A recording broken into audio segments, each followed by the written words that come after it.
So today I will be showing you how to cut out the bodice pieces.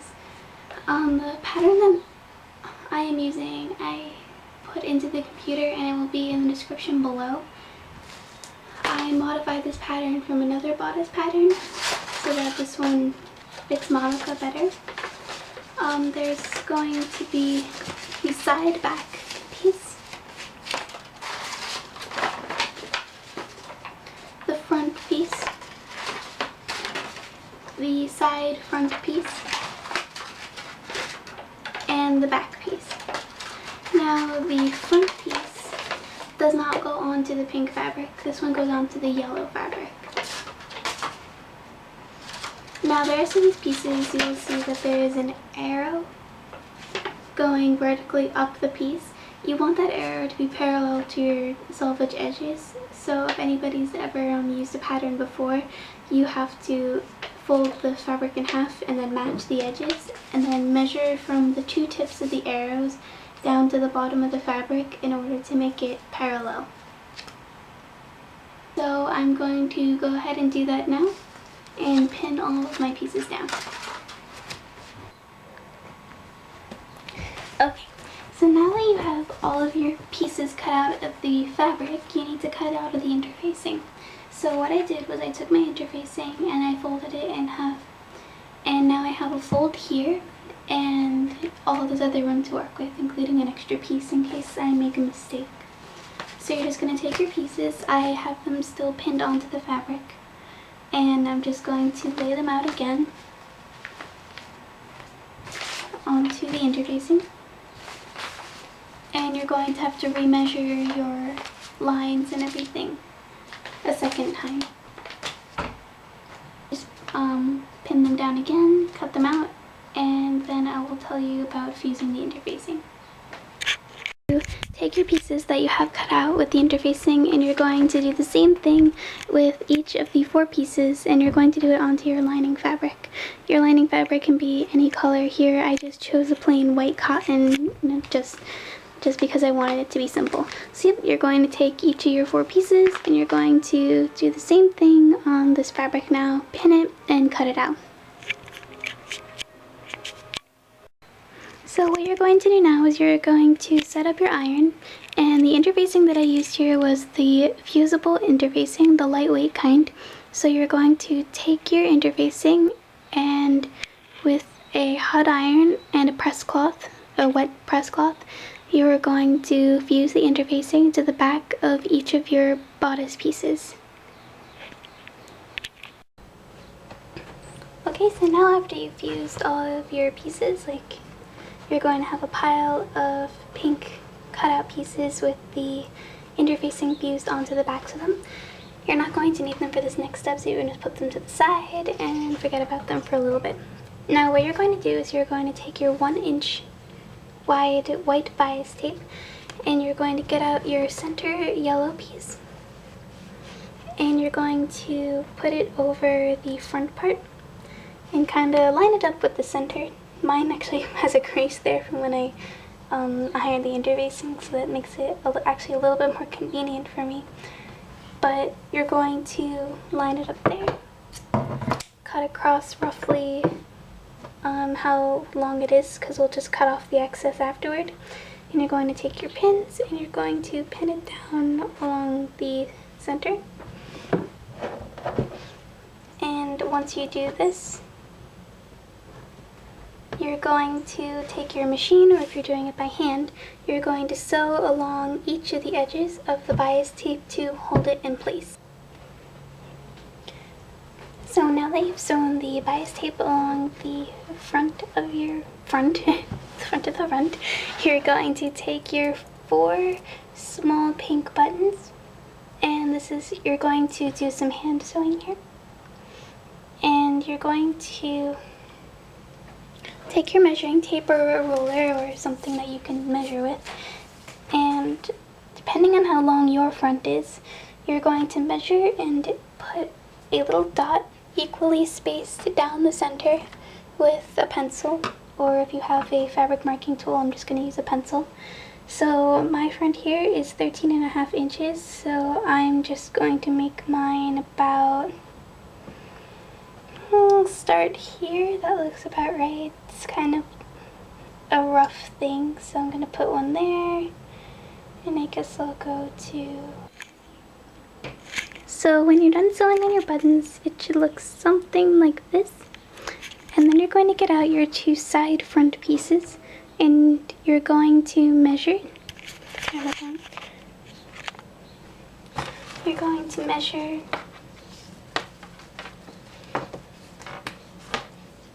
along this edge here, like a rough measurement, doesn't have to be exact. So this is about 14 inches for mine. And you're going to multiply that by 3, so I'm just going to do it roughly. I'll do it by 15, so 45. And you just need to throw these to the side again. So keep in mind that number, so mine will be 45. And you're going to get out your white fabric. Now that you got out your white fabric, you're going to cut out a strip. So my fabric doubled is going to be over 45 inches. So I'm just going to use this folded. That'll just make it easier for me. But if your fabric has a less width than mine does, you're going to want to open up your fabric and do it that way. So you're going to mark on the top and on the bottom and wherever you need to, because I want a more of a dramatic effect. So I'm going to make mine 2.5 instead of 2.25.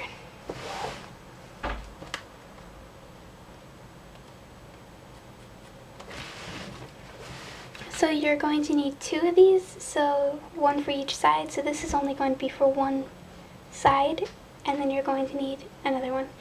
So I'm going to mark those out and get my tubes, because they're going to be folded in half into little tubes, and then I'll tell you what to do next. Okay, so now I have 2 long strips of fabric, and they're roughly 45 inches long and by 2.5 inches wide. So I'm going to take this strip of fabric and I'm going to fold it in half so that I have a smaller tube that's going to be narrow, and I'm just going to pin along this edge.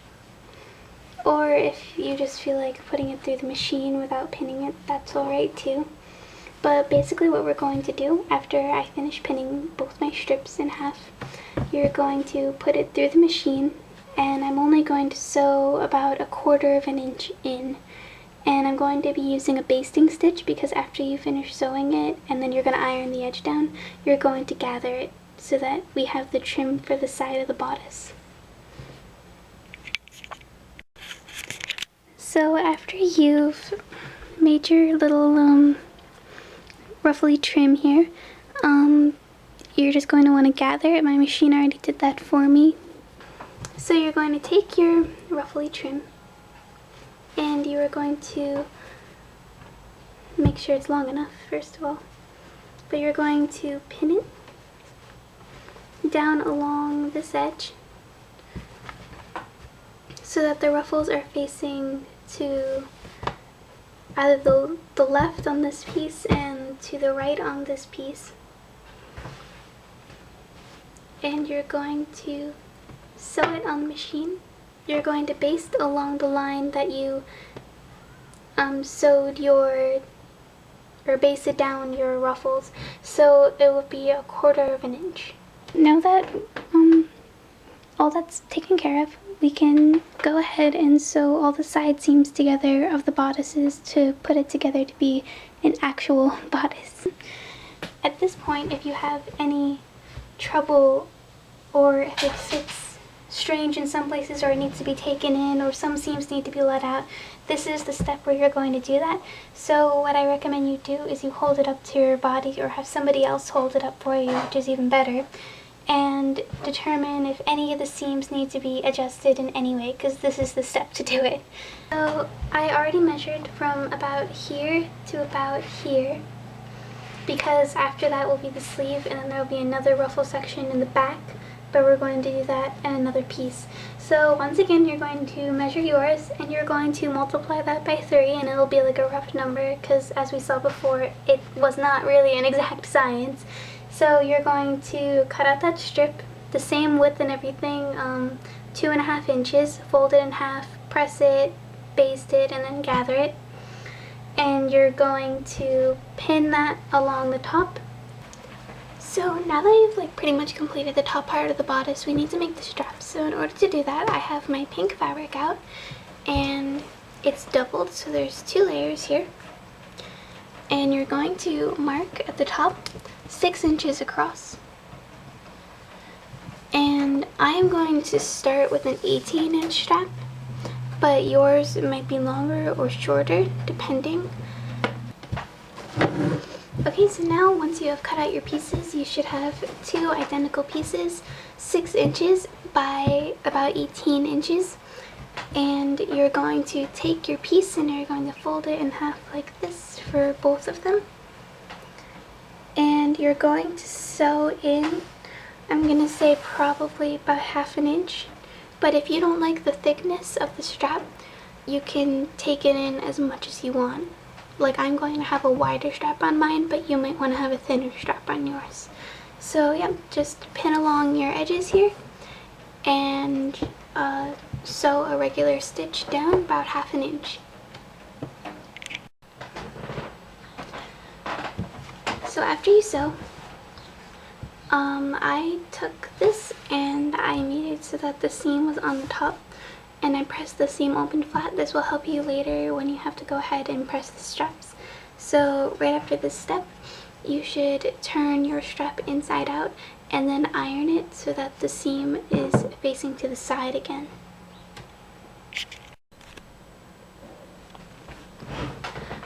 So this next step is a little tricky because it's kind of like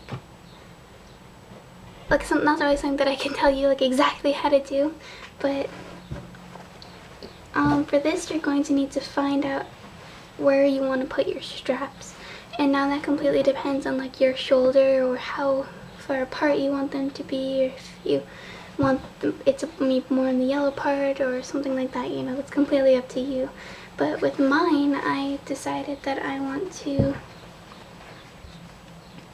put the strap kind of like on the yellow and on the pink right there. You can see that. So what I'm going to do is I'm going to pin both pieces there across like that.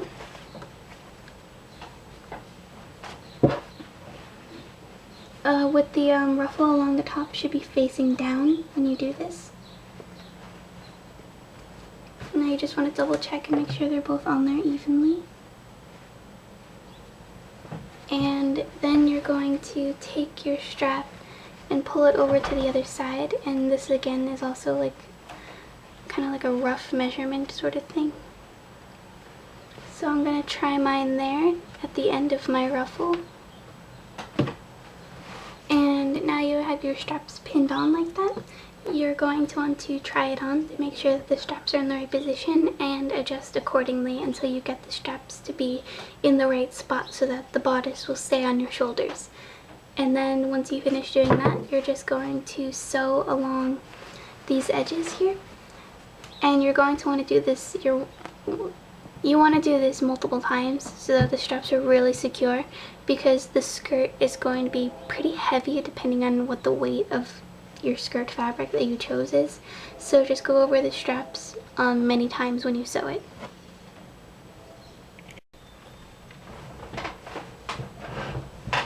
Now here I have all my lining pieces lined up. Now you have to pin and sew all of these together again the same way that you did the bodice, except now you don't have like any of the trim or any of the details on it.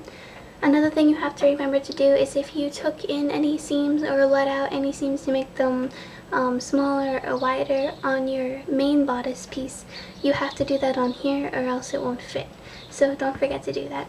So now just go ahead and sew it together as though you're going to have a completely different bodice.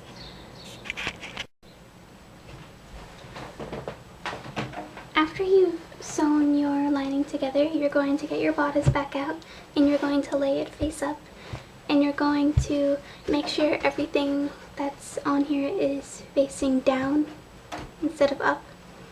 so just make sure everything's lying flat like that. And you're going to take your lining here and you're going to put it face down on top of your original bodice so that the right sides are together. And you're going to pin and match your seams, and you're going to pin all along the top here, and it would be wise to mark your seams.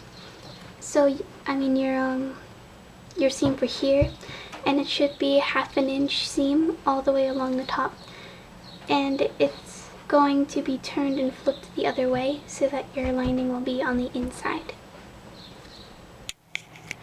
So now we're going to begin working on the sleeves. So what you need is your white fabric. Here I have a single layer of white fabric opened up, and my selvage edges are on this side and on the other side. And I have the pattern piece here, which is cut out. It crosses about 30 inches. And that's along the curve on the bottom. There's a curve on the bottom instead of a straight edge, because we are going to gather the top and the bottom so that it creates the image of the puff sleeve. So after you've cut out your sleeve, you're going to get out your dark pink fabric, and you're going to have it open like this, and you're going to measure strips. You're going to need 2 long strips. You're going to have a whatever 40 something inch long piece, because we're going to gather this so it's not exact. So you're going to need to make 2 strips, 3 inches. You're going to have a 6-inch piece, and you're just going to cut that in half down the entire length of the fabric. You're also going to do a similar thing with the ruffling on your white fabric as well, except instead of doing strips of 3 inches, you're going to do strips of 2 inches all the way down. As you see here, I have it marked off at the 4 and the 2-inch line. Now you should have 4 strips total. You should have 2 dark pink strips and 2 white strips. So if you put them on top of each other, you can see how they're going to form the ruffle along the sleeve, the puff sleeve. So you're going to take each of the strips of fabric, and you're just going to create a narrow rolled hem to finish off the bottoms, and the total amount of fabric you should be using for the rolled hem would be like 1/2 inch. So you're going to roll it to 1/4 inch, and then 1/4 inch again, and then you're going to take 2 finished pieces, and you're going to pin them along the top so that you have 2 finished pieces, and you're going to baste them across, all the way across, and we're going to gather that. So right here I have the pink and the white ruffle put together, and they are gathered. And these are going to go on the bottom of the sleeve, so I'm going to throw that to the side. And here I have my 2 white sleeves, and what you're going to want to do is you're going to be gathering again. You're going to gather from about here, like about 1.5 inches in, all the way to the other side, about 1.5 inches in on both of them, and you're going to gather along this top edge. And then once you do that, you're going to do the same thing along the bottom, about 1.5 inches in, and then just gather all the way down across.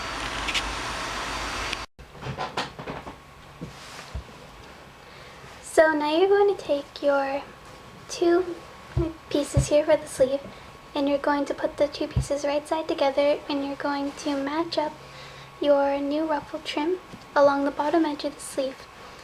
And from here you can pin it all along this edge and sew it. And you want to do this for both of the sleeves.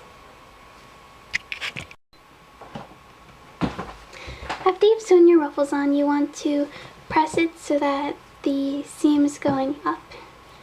And after that, you're going to take your red bias tape and you're going to pin it all along the edge on top of the seam that you created sewing the ruffle and the sleeve. And you're going to sew along the top and on the bottom.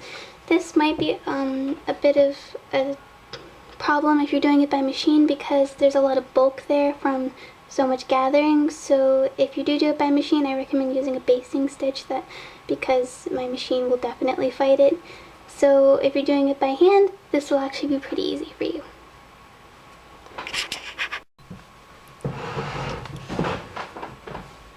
Now you should have 2 completed sleeves with the red bias tape sewn on along the seam here and your ruffle. Now what you're going to do is you're going to pin the sleeve into place where the straps are, and you're going to sew it in place. And I'm not really going to show you in depth how to do this. I'm just going to kind of assume that you know how to set in a sleeve. And if anything, I'll find a good tutorial on specifically how to set in a sleeve, and I'll put it in the description. And there you have it. If you've followed my instructions correctly, now you should have a fitted Madoka bodice. And in the next part, I will be going over how to create the skirt with the petals and the bows, and try to get that all done in one part. So as you can see here, we've got our little puff sleeves with the red bias tape and little ruffle straps. Got the correct neckline, and it's lined on the inside. And yeah, that should be it for this part, and I hope you enjoyed part 2 of the Madoka cosplay tutorial.